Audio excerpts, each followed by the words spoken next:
Palabra de Dios nos invita a vivir la unidad para que el mundo crea.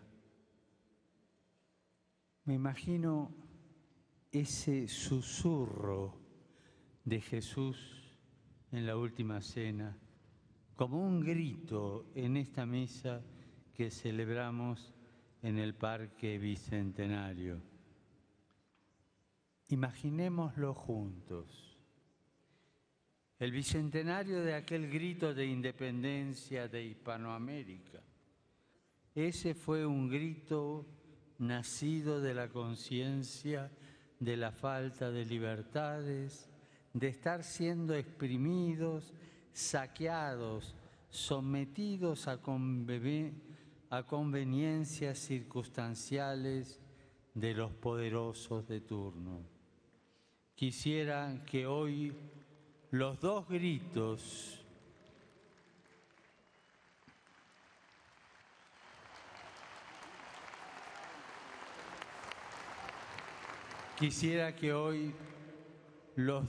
gritos concorden bajo el hermoso desafío de la evangelización.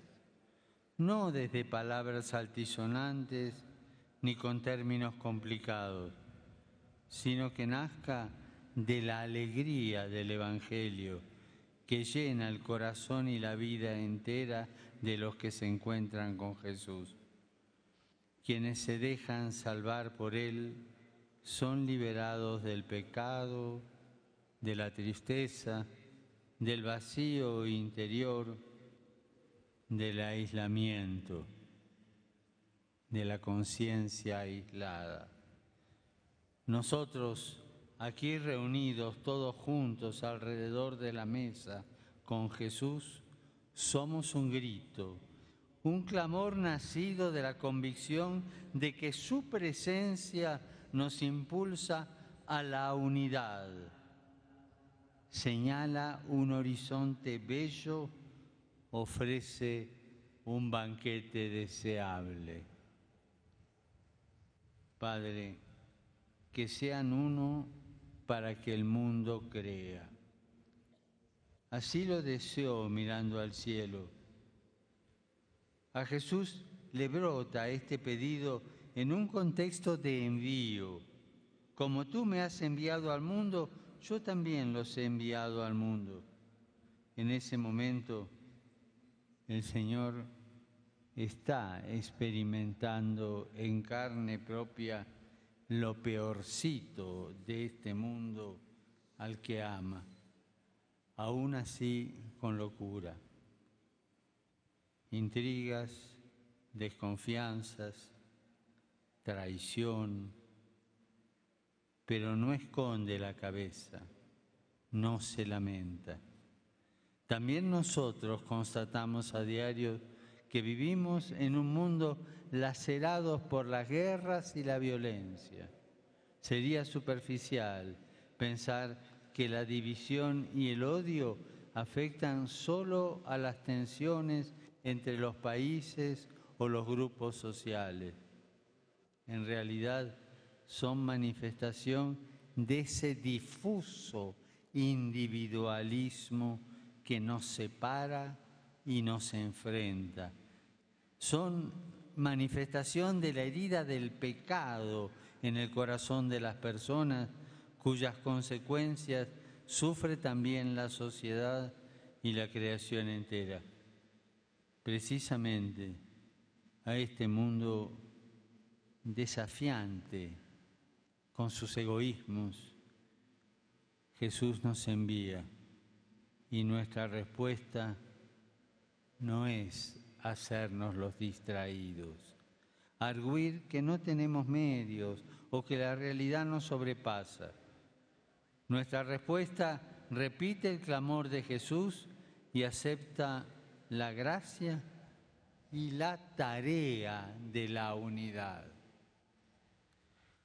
Aquel grito de libertad, prorrumpido hace poco más de 200 años, no le faltó ni convicción ni fuerza. pero la historia nos cuenta que solo fue contundente cuando dejó de lado los personalismos, el afán de liderazgos únicos, la falta de comprensión de otros procesos libertarios con características distintas, pero no por eso antagónicas.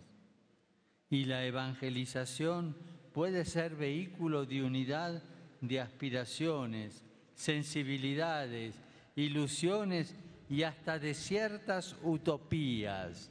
Claro que sí, eso creemos y gritamos, mientras en el mundo, especialmente en algunos países, reaparecen diversas formas de guerras y enfrentamientos, los cristianos queremos insistir en nuestra propuesta de reconocer al otro, de sanar las heridas, de construir puentes, de estrechar lazos y de ayudarnos mutuamente a llevar las cargas. El anhelo de unidad supone la dulce y confortadora alegría de evangelizar, la convicción de tener un inmenso bien que comunicar y que comunicándolo se arraiga. Y cualquier persona que haya vivido esta experiencia adquiere más sensibilidad de los demás. De ahí la necesidad de luchar por la inclusión a todos los niveles. Luchar por la inclusión a todos los niveles.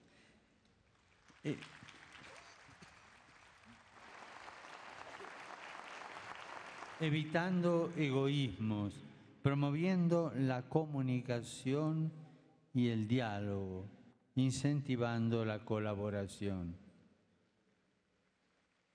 Hay que confiar el corazón al compañero de camino sin recelos, sin desconfianzas. Confiarse al otro es algo artesanal, porque la paz es algo artesanal.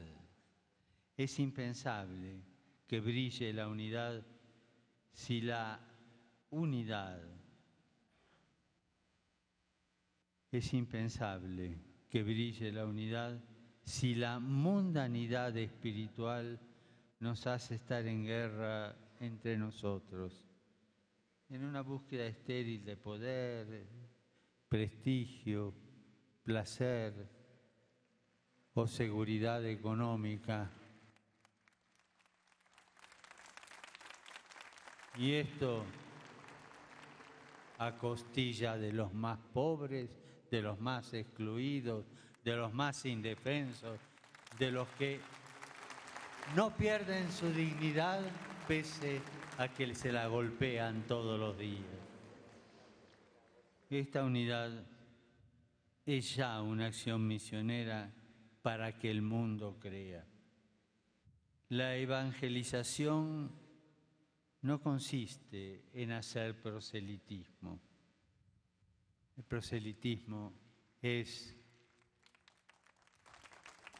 proselitismo es una caricatura de la evangelización. Sino evangelizar es atraer con nuestro testimonio a los alejados.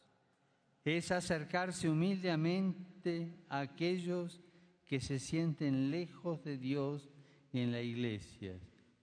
Acercarse a los que se sienten juzgados y condenados a priori por los que se sienten perfectos y puros.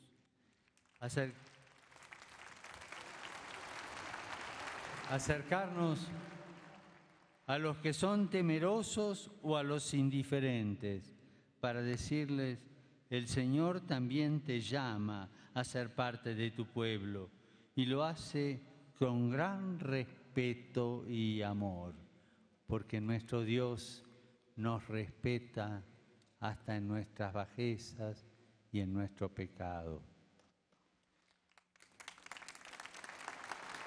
con qué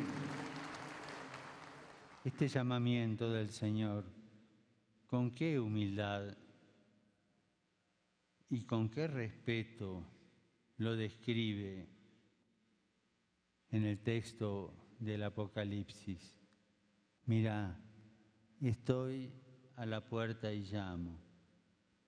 Si querés abrir, no fuerza, no hace saltar la cerradura, simplemente toca el timbre, golpea suavemente y espera. Ese es nuestro Dios. La misión de la Iglesia como sacramento de la salvación condice con su identidad como pueblo en camino, con vocación de incorporar en su marcha a todas las naciones de la tierra.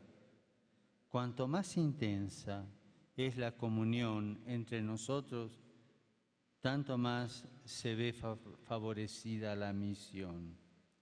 Poner a la Iglesia en estado de misión nos pide recrear la comunión, pues no se trata ya de una acción solo hacia afuera.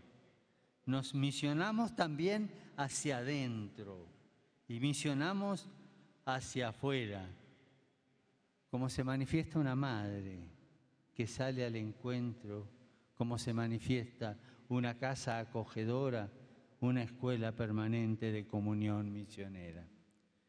Este sueño de Jesús es posible porque nos ha consagrado. Por ellos me consagro a mí mismo, dice, para que ellos también sean consagrados en la verdad. La vida espiritual del evangelizador nace de esta verdad tan honda que no se confunde con algunos momentos religiosos que brindan cierto alivio, una espiritualidad quizás difusa. Jesús nos consagra para suscitar un encuentro con Él, persona a persona, un encuentro que alimenta el encuentro con los demás, el compromiso en el mundo y la pasión evangelizadora. La intimidad de Dios, para nosotros incomprensible, se nos revela con imágenes que nos hablan de comunión, comunicación, donación, amor. Por eso la unión que pide Jesús no es uniformidad, sino la multiforme armonía que atrae.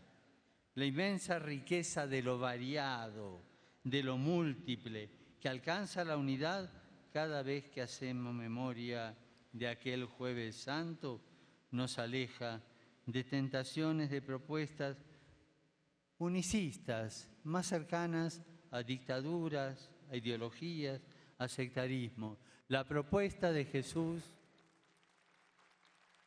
es concreta, no es de idea, es concreta. Andá y hacé lo mismo, le dice aquel que le preguntó quién es tu prójimo, después de haber contado la parábola del buen samaritano. Andá y hacé lo mismo.